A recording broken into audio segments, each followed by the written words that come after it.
Same basic rule. The first condition, it should satisfies 4 n. It satisfies what? 4 normal form. Then, major thing we have to find out, it should not have a joint dependency. Like we have in 4th normal form, it should not have mutual dependency. Here, it should not have joint dependency. If you come up, you have to check for joint dependency. What is joint dependency? Right? So, what is joint dependency means? I just straight away go to the slide. Here, see, I have this table, supply table I have. It should not have joint dependency means what? See, here supply name, part name, and project name. Supply name, part name, and project name. You just observe here, we are underlined for all 3 attributes. Right? We underline for all 3 attributes. What indicating means all 3 attributes are acting as a primary key here. Correct? All 3 attributes are acting as a primary key over here. Why? Because in supply name we have Smith, Smith, Smith. 3 times we have used the same attribute value. What is the basic criteria, basic rule for primary key? You should not have a duplicate value. But we have added the 3 values with the same name Smith. Then this S name will not be a primary key. In part name also we have the same values. This is also we can't make it as a primary key, and for project name it is also we can't make it as a primary key. But combination of all 3 values it will be unique. Correct? So S name, part name, project name. Smith bold project X, Smith nut project Y. Here Smith bold project Y. Correct? So combination of all 3 becomes the unique value. That's why we made it as a all 3 attributes the primary key here. Right? So now, what is the joint dependency? Joint dependency means here S name and part name. Here by this table we can find out 3 relations. What are those 3 relations? S name and part name. With the help of S name, I can determine the part name. Smith bolt, Smith nut. Right? With the help of S name, I can find out the project name. This is second relation. First relation, S name and part name. First relation. Second relation, S name and project name. Second relation. And third relation, part name and project name. Right? By this table, I can find out 3 separate relations. 3 relations I can find out from this single table. So what I will do, I will split this table. Okay, S name, part name. Here, how to find the joint dependency? After splitting the table, then I am going to check whether the table is having a joint dependency or not. Joint dependency means what? I am going to join 2 tables. Here we have 3 attributes, right? After just splitting 2 attributes, 1, 2, then 1, 2, then these 2, right? 2 attributes into separate relation. Then I will check joint dependency on these tables, R1 and R2, then R2 and R3, and R3 and R1. Okay, I can find out whether the joint dependency is there or not. Right. So according to this table, I just split it into 3 tables. So it is S name and part name. Means this table is having 3 relations. One relation I can make it as S name and part name, S name and project name, and part name and project name. Now I got 3 tables now. Now I'm going to join these 2 tables, right? R1 and R2. I'm applying joint dependency. Means I want to check joint dependency on these 2. Means after joining these 2 tables, whether I will get all values as there in the parent table. We can say it as a parent table, and these 2 are child. These are child table. Okay. After joining these 2 tables, if I get all the values, whatever is there in the parent table, then we can say that the table is not having a joint dependency.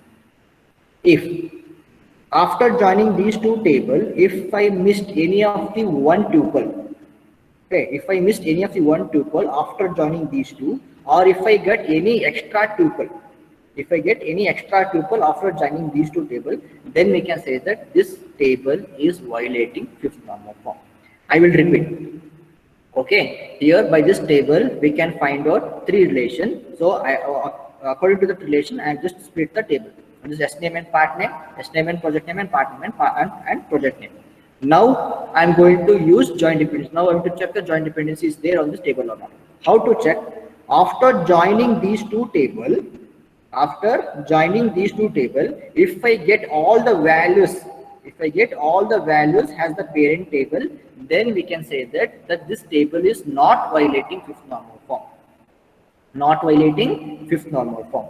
Okay, if this table doesn't contain all the values after joining these two tables, or if I get any extra value or extra tuple after joining these two tables, then we can say that this table is violating fifth normal form. Okay, now I just given an example. I just taken an example here, solved here. After by joining R1 and R2, okay, which is the joining attribute here? Yes name, because in these R1 and R2, yes name attribute are common. That's why with the help of this yes name, I can join the table, yes name and yes name, right? Smith, condition is true, it's not equal. Then part name and project name. Smith, bold, project X. Now Smith, again same, correct?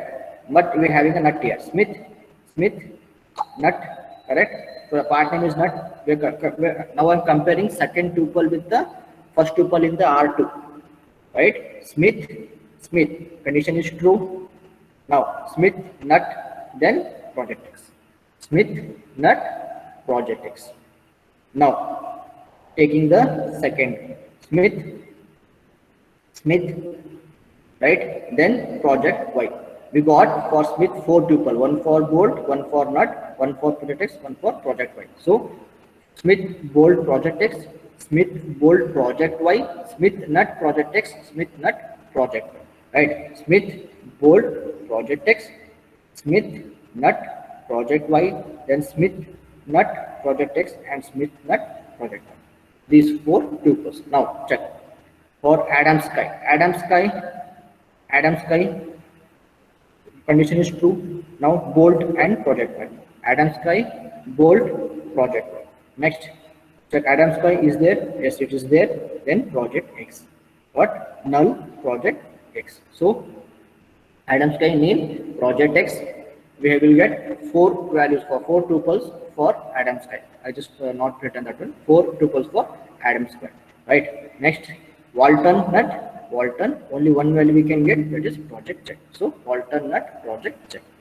Just compare this value. This is the resultant table after joining R1 and R2. Whether all values are there in the parent table, you have to check.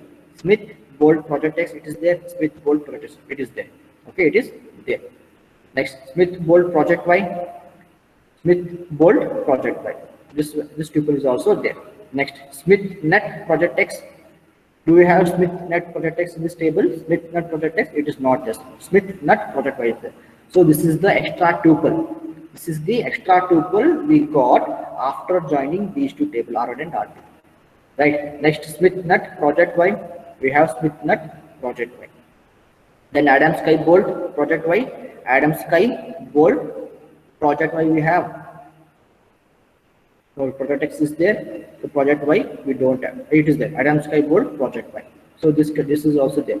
And this is also there. So why I have not written, why I have not solved further thing means I already got here an extra tuple I got. I can easily say that this table is violating fifth normal form. Then why should I check other values? Right? So I took only few comparison values which it is there in this table. So I already got this as the extra tuple. Then I can easily say that this table is violating fifth normal form. It's having a joint dependency. This is regarding the fifth normal form. Right? So fifth normal form, basic condition, it should be in fourth normal form. Second condition, the table should not have a joint dependency. Right? How to find a joint dependency?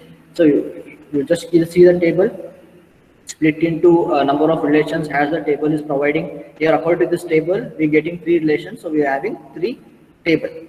Right? So after splitting the 3 tables, we're going to apply join on the tables R1 and R2. After joining, the resultant table should contain all the values which is there in the parent table. right? If it is not there, then we can say that this table is violating fifth normal form. If any of this attribute, if any of this tuple is not what arrived in this joint dependency, resultant in the joint dependency, or any extra tuple we got after joining these two tables, then we can say that this table is violating fifth normal form. This is